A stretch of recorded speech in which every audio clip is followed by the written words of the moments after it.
एक बार एक छोटी सी बच्ची हाथ में मिट्टी की गुल्लक लेकर के भागती हुई एक दवाइयों की दुकान पर गई। वो काफी देर तक वहां पर खड़ी रही, लेकिन दुकानदार का ध्यान उसकी तरफ नहीं गया क्योंकि और भी बहुत सारे लोग खड़े हुए थे। उसने दुकानदार को कई बार बुलाया, लेकिन वहां पर भीड़ इतनी थी कि दुकानदार का ध्यान उसकी तरफ गया ही नहीं। और फिर उस बच्ची को थोड़ा सा गुस्सा आया तो उसने अपनी मिट्टी की गुल्लक लेकर के वहीं काउंटर पर जोर से रख दी, जिसके बाद में जो दुकानदार था और जितने भी लोग खड़े थे वो सब उस बच्ची की तरफ देखने लग गए। और फिर उस दुकानदार ने उस बच्ची से पूछा, बेटे आपको क्या चाहिए? तो वो बड़े ही भोलेपन से बोली कि मुझे एक चमत्कार चाहिए। ये सुनकर के दुकानदार को कुछ समझ नहीं आया, ना ही वहां पर जो लोग थे उनको कुछ समझ में आया, और सब उसकी तरफ देखने लग गए। फिर दुकानदार ने बोला, बेटे चमत्कार तो यहाँ पर नहीं मिलता है।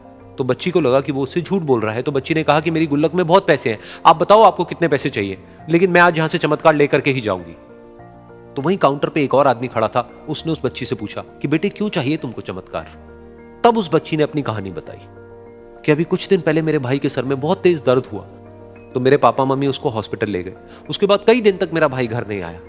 तो मैंने कई बार अपने पापा से पूछा, लेकिन उन्होंने मुझे कुछ नहीं बताया। उन्होंने बार बार यही कहा कि वो आ जाएगा, वो कल आ जाएगा, वो कल आ जाएगा, लेकिन वो आ ही नहीं रहा था।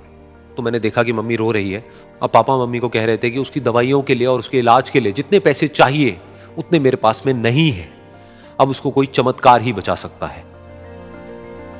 तब मुझे लगा कि अगर मेरे पापा के पास में इतने पैसे नहीं भी हैं तो क्या हुआ, मेरे पास में तो है। तो मैंने जितने भी पैसे जोड़ रखे हैं वो सारे लेकर के मैं इस दवाई की दुकान पर आई। फिर उस आदमी ने उस बच्ची से पूछा, कितने पैसे हैं तुम्हारे पास में? ये सुनते ही उस बच्ची ने अपनी गुल्लक उठाई, जमीन पर फेंकी और तोड़ दी, और पैसे गिनने लग गई। बाकी सब लोग खड़े होकर के उसको देख रहे थे। थोड़ी देर बाद उसने सारे पैसे अपने हाथ में इकट्ठे किए और बोली, मेरे पास में पूरे 19 रुपए हैं।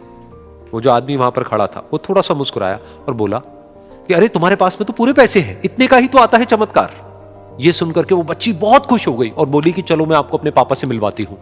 बाद में पता लगा कि वो आदमी कोई आम आदमी नहीं था, बल्कि एक बहुत बड़ा न्यूरोसर्जन था, और उसने सिर्फ 19 रुपए में उसके भाई की सर्जरी करी, और कुछ ही दिन बाद वो ठीक होकर के घर वापस आ गया। फिर कुछ दिन बाद वो बच्ची, उसका भाई, उसके पापा, उसकी मम्मी चारों एक साथ बैठे हुए थे और बात कर रहे थे।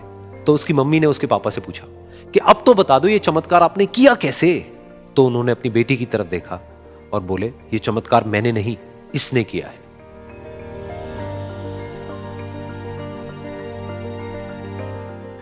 तो यहां पर एक बहुत बड़ी बात है जो हम उस छोटी सी बच्ची से सीख सकते हैं कि जिंदगी में कभी कभी ऐसा होता है कि हमको कोई रास्ता नजर नहीं आ रहा होता है और हम लोग हिम्मत हार जाते हैं। तब हमारे अंदर एक बच्चा होता है जो कोशिश करने से कभी भी पीछे नहीं हटता है।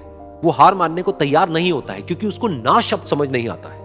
वो बच्चा जिसके लिए कुछ भी नामुमकिन नहीं है, क्योंकि वो हर हाल में कोशिश करता ही रहता है।